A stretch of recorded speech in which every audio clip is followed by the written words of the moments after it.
진실을 보여주는 인터뷰 뉴진수.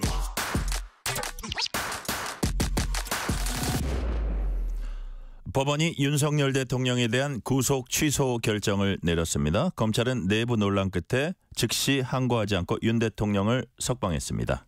이 과정에서 불거진 법적 쟁점을 짚어보고 이번 구속 취소가 향후 형사재판과 헌법재판소 탄핵 심판에 어떤 영향을 끼칠지 전망해봅니다.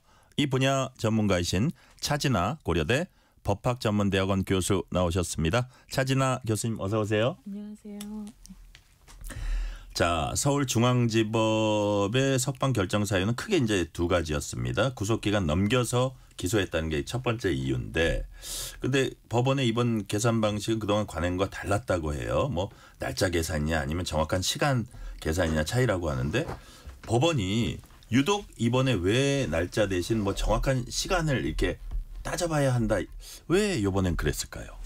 그러니까 종전에는 그 구속영장 실질 심사를 할 때에 영장 실질 심사를 위해서 그 수사 서류들이 법원에 일단 갔다가 법원에서 다시 수사기관으로 반환되기까지 그 기간은 이제 구속 기간에서 빼게 되는데요. 그러면 그만큼 그 빼는 기간 동안 더 구속이 되기 때문에 사실상 구속 기간이 연장되는 효과가 있습니다.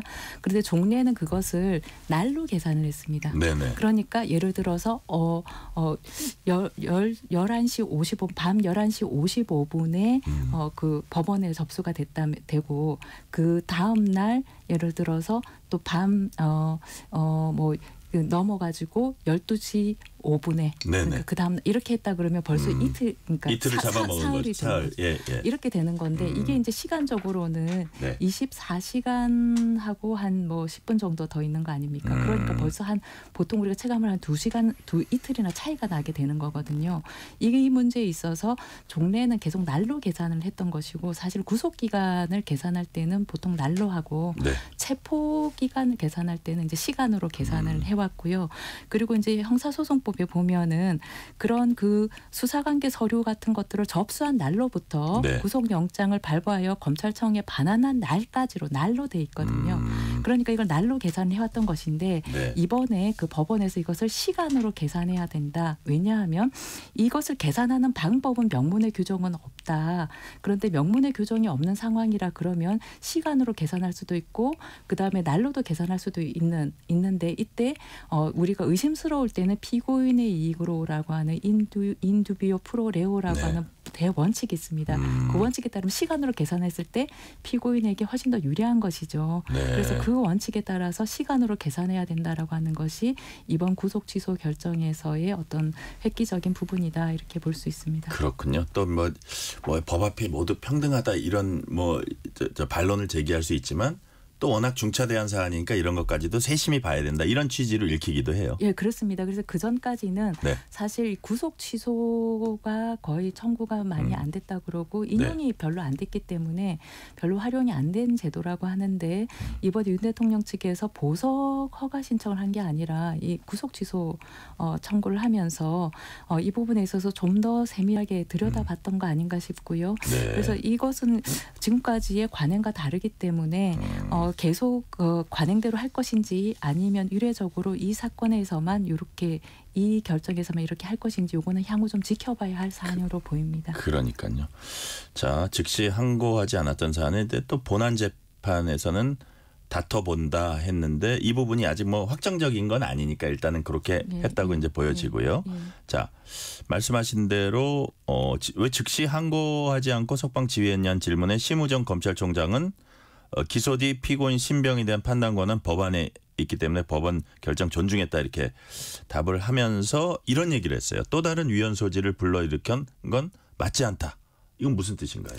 이것이 2012년도에 그 헌법재판소에서 구속집행 정지 결정에 대한 즉시 항고를 할 수 있도록 한 그러한 그 형사소송법 조항에 대해서 위헌 결정을 내린 바 있습니다. 그리고 그 취지는 뭐냐면 즉시 항고라고 하는 것은 그 법원의 결정의 효력을 정지하는 그런 효과가 있거든요. 그러니까 예를 들면 구속집행 정지라고 하는 것은 구속 사유는 있어서 구속은 정당한데 예를 들어 뭐 친상이 났다든지 이랬을 때 장례식에 가야 되지 네네. 않겠습니까? 그러니까 그럴 때 이제 한 2, 3일 정도 잠시 풀어주는 걸 얘기하는 건데 네. 그때 그래서 법원에서 집행 정지 결정을 내렸는데 즉시 항고를 하게 되면은 그 법원의 그 집행 정지 결정의 효력이 잠시 정지가 되기 때문에 네네. 못 풀어주게 되는 겁니다. 아. 그러니까 사실상 장례식에 못 가게 되는 거죠. 그런데 이것이 법원의 어떤 판단보다도 검사의 판단을 더 우선시함으로써 적법 절차 원칙을 위배해서 신체의 자유를 과도하게 침해했다. 이렇게 해서 위헌 결정이 났는데 이 구속 집행 정지에 대한 즉시 항고보다도 더 위헌성이 강한 것이 구속 취소 결정에 대한 즉시 항고거든요. 네네. 왜냐하면 구속 집행 정지는 구속 사유가 있는데 잠시 풀어주는 것에 대해서도 효력 정지의 효과가 있는 즉시 항고가 위헌이라고 했는데 구속 취소는 아예 구속 사유가 없거나 네. 구속 사유가 있었어도 소멸된 경우, 그러니까 구속이 정당하지 않은 경우에 취소하라고 하는 것에 대해서 그런 법원의 결정에 대해서 효력을 정지시키는 효과가 있기 때문에 훨씬 더 위헌성이 강력한 것입니다. 그래서 이것은 지금까지 헌재에 어떤 위헌 결정이 없었다 하더라도 네. 위헌 결정 날 것이 너무나 명백한 것이고 또한 이 즉시 항고를 한다 할지라도 상급심 법원에서 이 구속 취소를 한 사유가 구속 기간 계산을 잘못했다는 부분도 있지만 공수처가 대통령에 대한 내란죄 수사권이 없다고 볼 수도 있다. 네. 라고 하는 이러한 법적인 불명확성 때문이기 때문에 만약에라도 공수처가 그 대통령에 대한 내란죄 수사권이 없다라고 판단을 하게 되면은 네. 이게 다 불법 구금이 돼가지고 재판 자체가 불법 재판이 되거든요. 네네. 그런 위험성 때문에 구속을 취소를 한다고 하는 것이기 때문에 즉시 항고를 한다고 하더라도 상급시 법원에서 이 즉시 항고를 인용할 가능성이 거의 없다라고 판단할 수 있습니다. 이러한 것도 고려한 것이 아닌가 싶습니다. 네. 자, 그리고 법원의 이제 또 다른 구속 취소 사유, 공수처의 내란죄 수사권 이게 적법한가 안 한가, 그 적절한가 안 한가 요 부분을 이제 지적한 부분이 있는데 법원이 그렇다고 해서 이번 판결에서 공수처가 내란죄 수사권이 없기 때문에 구속 취소해야 한다 이렇게 명확히 얘기한 건 아니죠. 그런 건 아닙니다. 예, 예. 그러니까 공수처가 내란죄 수사권 대통령에 대한 내란죄 수사권이 없다라고 주장을 했는데요. 윤 네. 대통령 변호인단에서. 그러나 이 부분에 대해서 그렇게 볼 수도 있고 아닐 수도 있고 그런데 그렇게 볼 가능성도 있기 때문에 이것이 이 지금 헌정사상 초유의 일이고 그리고 여기에 대해서 그렇기 때문에 대법원 판례가 있는 것도 아니라서 확실치 네. 않다는 것입니다. 그런데 만에 하나라도 공수처에서 어떤 대통령에 대한 내란죄 수사권이 없다라고 이렇게 판단을 하게 될 경우면 그러면 지금 이 재판부에서 이 재판부에서 이 문제를 수사권이 있다라고 판단 내려가지고 뭐 구속 취소를 안 한다고 할 경우에 네. 나중에라도 상급시 법원에서 이것이 불법 구금한 상태에서의 불법 재판이다. 이렇게 해서 취소할 수가 있고 만약에 대법원에서 유죄가 확정되더라도 김재규 사건처럼 불법 구금한 상태에서의 불법 재판이라서 나중에 재심 사유가 돼서 재심 재판에서 네. 또 취소될 가능성이 있기 때문에 이러한 법적 불명확한 상태의 위헌 부담을 사전에 제거해야 된다라 이런 판단에 의해서 구속 취소를 한다 이런 취지로 읽힙니다. 그러니까요. 이게 네. 이렇기 때문에 명확하기 때문에 이건 이렇게 된 거야는 아니지만 명확치 않기 때문에 그렇습니다. 오히려 예. 저기 풀어주는 게 예, 구속을 취소하는 게 예. 오히려 더 타당하다 이렇게 예, 이제 예. 본다는 거잖아요. 예. 자, 야당은 법원 판결문에 예를 들어서 뭐 공수처의 내란죄 수사권이 없다. 관련 법령이 절차상 뭐 지위 등 명확히 규정하고 있다고 이게 그 나오는 문구들이 이제 윤 대통령 측의 어떤 주장을 이렇게 그냥 열거한 것일 뿐 그게 이제 그 결정문은 아니다. 그 얘기는 맞는데 예를 들어서 이 부분은 어떠세요? 그거를 역으로 이제 반박하는 분들은 무슨 얘기를 하냐면 그럼에도 불구하고 그런 문구를 결정문에 이렇게 언급한 것만 해도 상당히 그 부분의 타당성에 무게를 두고 있는 것이다. 그런 건가요? 그런데 이제 그 결정문 자체를 읽어보면 네네. 그런 특히 공수처의 그 수사권 유무에 대해서 네. 그런 주장이나 이런 것들이 그 변호인들이 주장하는 그러한 사정들이 다 모두 다 타당하다고 단언할 수는 없는데 어쨌든 법적으로 명확하지 않기 때문에 그래서 이런 불명확성의 문제를 해소하기 위해서 구속 취소를 한다라는 취지이기 때문에 그렇죠. 예. 그렇기 때문에 법원이 이 경우에 공수처의 수사권이 있다 없다 이렇게 단언한 것은 아닌 것으로 보입니다. 네.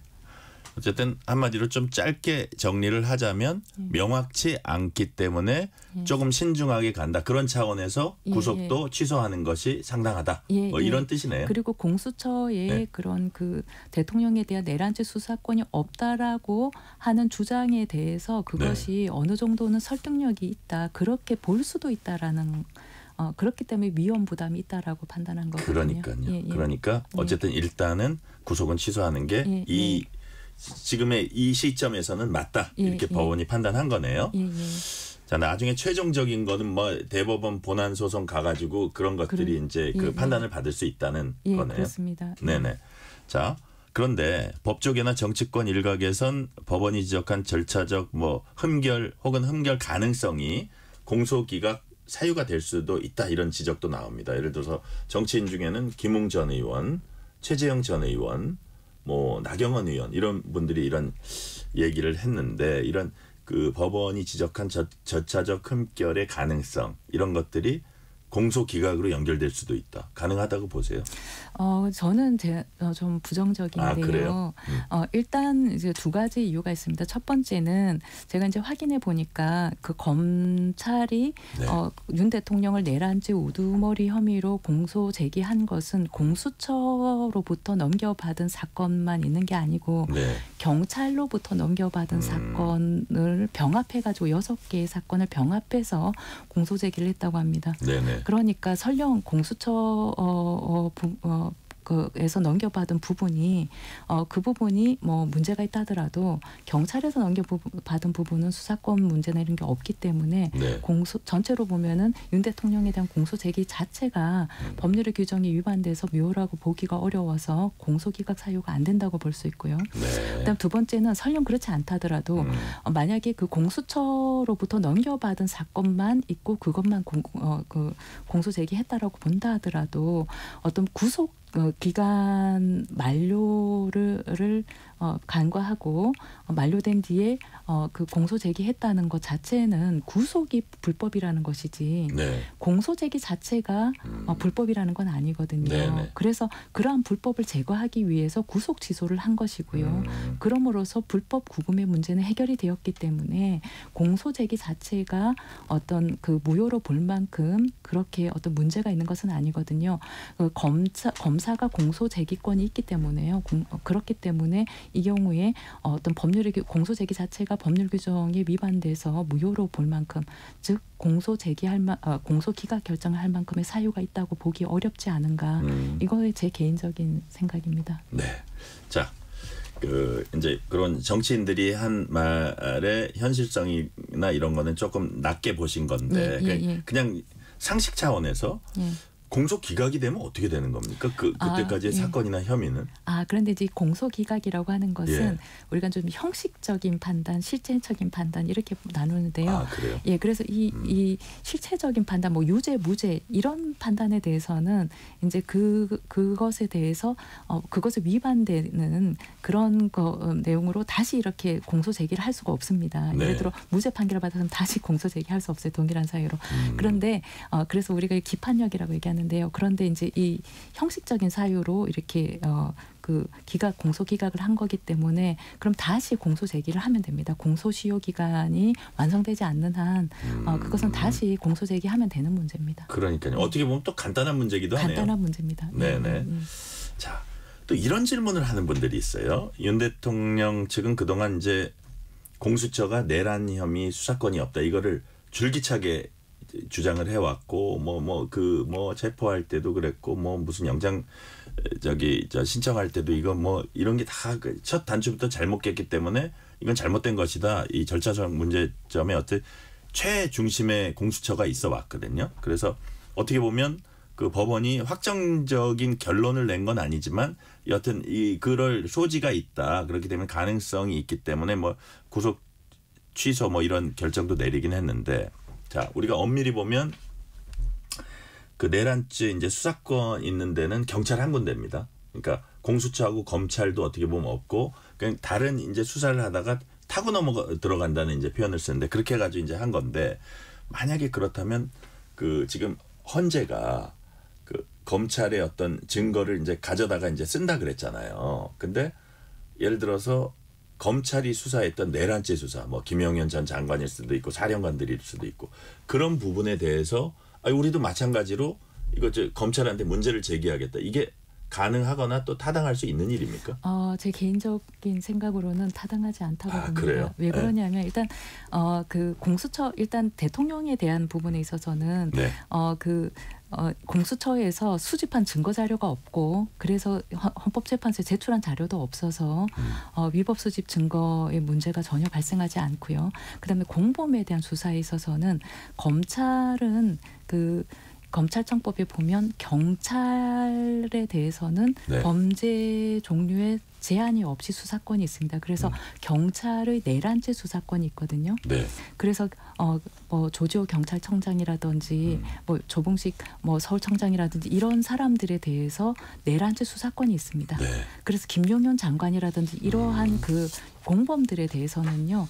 그 공범 이들의 그 경찰 내란죄 혐의를 받고 있는 이 사람들의 경찰의 공범으로서 수사권이 있다라고 해서 그 김용현 국방부 장관에 대한 구속영장에 중앙지법이 발부하면서 그거를 명시를 해놨습니다. 수사권이 있다. 아 그래요? 예, 그렇기 때문에 검찰은 이 대통령을 제외한 다른 공범들에 대해서는 수사권이 있거든요. 네네. 그 부분은 이제 문제가 전혀 되지 않는다. 전혀 되지 않고 그다음에 현역 군인들은 군 검찰이 수사권이 있습니다. 그래서 군 검찰이 수사해서 공소 제기를 이제 검사가 한 것이기 때문에 그 수사권과 관련한 문제는 전혀 없다라고 말씀드릴 수 있습니다. 예. 네. 그러면 전반적으로 이제 보셔서 우리가 앞으로 이번 법원 취소 결정, 그러니까 구속 취소 결정 뭐 그 자체로 구속 취소 결정일 뿐이고 예를 들어서 이게 사람들이 궁금한 이거예요. 앞으로 펼쳐질 형사 재판이 있고 탄핵 심판인데 먼저 형사 재판에 미칠 영향 있습니까? 이번 구속 취소 예. 결정이요. 실체적인 판단 부분에 있어서는 아까 말씀드린 대로 공수처가 수집한 증거 자료가 없기 때문에요. 별다른 영향이 없어 보입니다. 다만 구속 상태에서 그 재판을 받느냐 아니면 불구속 재판을 받느냐 하는 것은 그 피고인의 방어권 행사에 있어서 상당한 차이가 있습니다. 그런 측면에서 보면은 윤 대통령이 불구속 재판을 받음으로 인해서 방어권 행사를 충분히 할 수 있는 어떤 여건이 됐다. 이렇게 판단할 수 있겠습니다. 그러니까 오히려 뭐 다른 법적인 측면보다는 이제 방어권을 확실히 이제 구치소에 있는 것보다는 방어권을 충분히 행사할 수 있는 그런 여건이 갖춰졌기 때문에 그런 면에서는 다른 면이 있을 수 있다. 그렇게 보시는 거죠? 자, 그럼 말씀드렸지만 두 줄기 중에 한 줄기 그러면서도 사람들이 어떻게 보면 가장 그 관심이 있는 그런 부분인데 그렇다면 윤 대통령 구속 취소 법원 결정이 탄핵 심판에 미칠 영향 그거는 이제 더 미미하다고 보시는 거예요? 어떻게 보십니까? 예, 그래서 이 부분에 있어서 만약에 공수처가 수집한 증거 자료가 있고 그것이 헌재 변론 절차에서 인증등본 송부 촉탁 절차라고 해서 이제 복사본을 보내달라는 건 부탁하는 건데요. 그래서 복사본을 보내준 게 있다면 그렇다면은 이 부분에 있어서 이 위법 수집 증거가 될 가능성도 있기 때문에 헌재가 이건 다시 한번 이거는 상당히 큰 문제가 될 수 있는데 애시당초 윤 대통령이 수사를 거부를 했기 때문에 소환에 응하지 않았고 체포영장 집행돼서 피의자 신문했을 때에도 그 진술 거부권을 행사하면서 조서에 서명을 안 해가지고 예. 조서 작성을 못했습니다. 그리고 어떤 안가에 대한 압수수색 영장을 발부받았지만 책임자 승낙을 얻지 못해서 네. 압수수색에 실패하고 그다음에 통신영장도 신청했지만 기각이 돼가지고 그래서 결론적으로 공수처는 그 대통령에 대한 내란죄 수사에 있어서 한 개의 체포영장 발부받고 집행하고 네. 구속영장 발부받고 집행한 거 말고는 증거자료를 수집한 게 하나도 없어서 헌법재판소에 낸 자료가 하나도 없어서 결국은 헌법재판소가 참조한 자료가 하나도 없거든요. 그래서 헌법재판소의 그런 탄핵 사유 유무에 대한 판단에 있어서는 영향을 미칠 게 없고 네. 다만 절차적인 어떤 그런 편향성 논란, 형평성 논란 그런 것을 의식해서 그런 것들은 어떤 그런 부분의 문제점을 지금 굉장히 상기시키는 계기가 됐거든요. 네, 네. 그러니까 윤 대통령 측에서 뭐 공수처 수사권이 없고 서부지법에 영장 청구한 것이 뭐 영장 쇼핑이다 뭐 이런 식의 이제 주장을 계속했었지만 체포적부심이 기각되고 구속영장이 발부되고 하는 일련의 과정을 거치면서 네. 윤 대통령 측 변호인단의 주장은 좀 설득력이 없다 이렇게 치부될 수가 있었는데 네. 이번 구속 취소 결정을 통해 가지고 그게 근거가 있고 설득력 있었네 이렇게 이제 다시 한번 주목을 받게 되면서 네. 그렇다면 헌법재판소의 변론 절차에 있어서 어떤 형평성이 어긋난다, 방어권을 소홀히 한다, 충분히 보장하지 않는다라고 하는 여러 가지 문제점을 지적하고 있는데 그것들에 대해서도 다시 한번 주의를 기울이게 되는 그런 효과가 있는 것 아닌가 싶습니다. 그러니까 지금 교수님 말씀을 제가 이해를 제대로 했다면 직접적인 영향 끼친다는 것보다는 어쨌든 절차적 문제로 그런 이번 법원 판결이 나왔기 때문에 중차대한 결정을 앞두고 있는 헌재 입장에서는 지금까지 본인들이 절차적 어떤 그 문제 제기를 계속 받았던 부분을 더 신경 안 쓸 수는 없다. 예, 그래서 그런 부분을 최종적으로 더 고민할 거다 그렇게 보시는 거죠. 고민을 해야 될 것으로 그래요? 보입니다. 국민을 네. 설득하기 위해서라면 그런 절차적인 공정성에 대한 신뢰가 없다면 네. 혹은 약하다면 그런 절차를 거쳐서 나온 그 결정에 대해서 그 신뢰가 굉장히 무너지거든요. 네. 그럼 그런 부분에서 헌재가 좀 신경을 써야 되는 거 아닌가 싶습니다. 단심제랑 헌재는 어떻게 보면 결정 내려버리면 그게 끝입니다. 그렇습니다. 그럼에도 불구하고 지금 사실 국론이 되게 분열돼 있잖아요. 네. 그래가지고 어느 A라는 결정, B라는 결정 중에 하나가 나오면 그 반대편은 격렬하게 저항할 가능성이 매우 많은데 그렇기 때문에 헌재 입장에서도 그동안 절차적 어떤 문제 좀 제기됐던 거를 다시 한번 이렇게 좀 되새겨 본다면 평의도 좀 늘어나고 그렇다면 결정도 좀 늦어질 수도 있지 않을까요? 어떨까요? 저는 좀 헌재가 좀 더 숙고하는 모습을 보이는 것이 네. 좀 더 그 국민들에게 그 헌재 종국 결정에 대해서 뭐 파면을 결정을 내리든 아니면 기각 결정을 내리든 간에 결론이 네. 어떻든 간에 좀 더 수용 가능성을 높이는 것이라 생각을 하는데요. 네. 그래서 좀 더 숙고하는 모습을 보일 필요가 있지 않나 싶습니다. 그러니까 예를 들어서 많은 사람들이 지금 뭐 이번 주 금요일로 뭐 그렇다면 이제 발표를 화요일이나 수요일쯤 해가지고 14일 날 우리가 선고를 내린다. 이럴 가능성이 뭐 50%는 넘어간다. 뭐 50%는 안 넘어가고 다음 주로 넘어간다. 여러 가지 이제 얘기들이 많은데 꼭 그런 어떤 그것을 떠나서 좀 더 숙고하는 모습 실제로 더 숙고하는 것이 필요하다 그렇게 보시는 거예요? 예. 저는 그래서 지금 한 45대 55 뭐 이런 정도로 네. 지금 뭐 반대 찬성 뭐 이렇게 나눠져 있는 것으로 보이는데 네네. 이렇게 그 40%가 넘어가는 국민들이 이 헌재 결정 절차적인 문제에 있어서 어떤 불신과 불만을 갖는다는 것은 상당히 그 헌재로선 뼈아픈 부분이거든요. 네. 그리고 그런 부분에 있어서 헌재가 아무리 공정하게 실제로 했다 하더라도 그것을 국민들을 설득하는 데 실패한 거라면 국민의 신뢰를 얻지 못한다면 그것이 무슨 소용이겠습니까?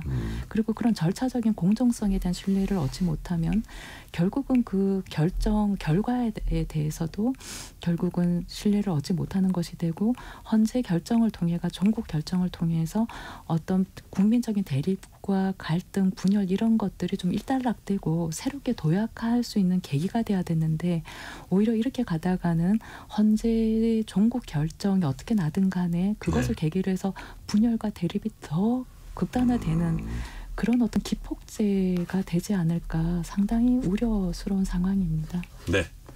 지금 차진아 교수님 말씀 들어보니까 헌재 결정, 그러니까 일반적인 법원의 결정 우리가 오로지 법과 뭐 원칙 절차에 따라서 한다 그러는데 헌재 결정은 본인들이 정치적이라는 게 아니라 이게 정치적인 의미가 많이 묻어 있는 사안이기 때문에 그런 점까지도 고려해서 국민 분열이 아닌 국민 통합 이런 것까지도 고려해서 정말 숙고에 숙고를 거듭해서 너무 서두를 것이 아니라 이렇게 판단을 내려야 한다 그런 뜻인가요? 예, 그렇습니다. 그리고 그러한 것을 좀 변론 절차에서 그런 모습을 좀 보여줬어야 하는데 신속하고 공정한 재판이어야 하는데 좀 아쉬운 점이 있나요? 신속에만 너무 방점을 두고 공정하게 보여야 한다는 공정한 인상을 줘야 한다는 물론 공정하게 운영했겠습니다만 네. 인상을 그런 공정하다는 인상을 받지 못한다면 무슨 소용이겠습니까? 그러니까 국민을 좀 더 설득하려고 하는 그러한 노력은 좀 미진했던 거 아닌가. 예를 들면 뭐 홍장원 1차장 메모나 홍장원 1차장의 그런 그 증언 같은 것들은 상당히 지금 사실과 배치되는 부분이 있고 필적 부분에 있어서도 의혹이 제기되고 네. 박정우 특정사령관도 그런데 그런 부분에 있어서 이런 의혹을 남긴 채로 변론을 종결한 것 자체가 납득하기 어려운 부분이 있는 거거든요. 네. 여튼 남은 기간에라도 국민 통합까지 생각하면서 판결이 나왔으면 좋겠다는 말씀. 오늘 말씀은 여기까지 듣겠습니다. 지금까지 차진아 고려대 법학전문대학원 교수였습니다. 교수님 말씀 감사합니다. 감사합니다. 퇴근길 당신과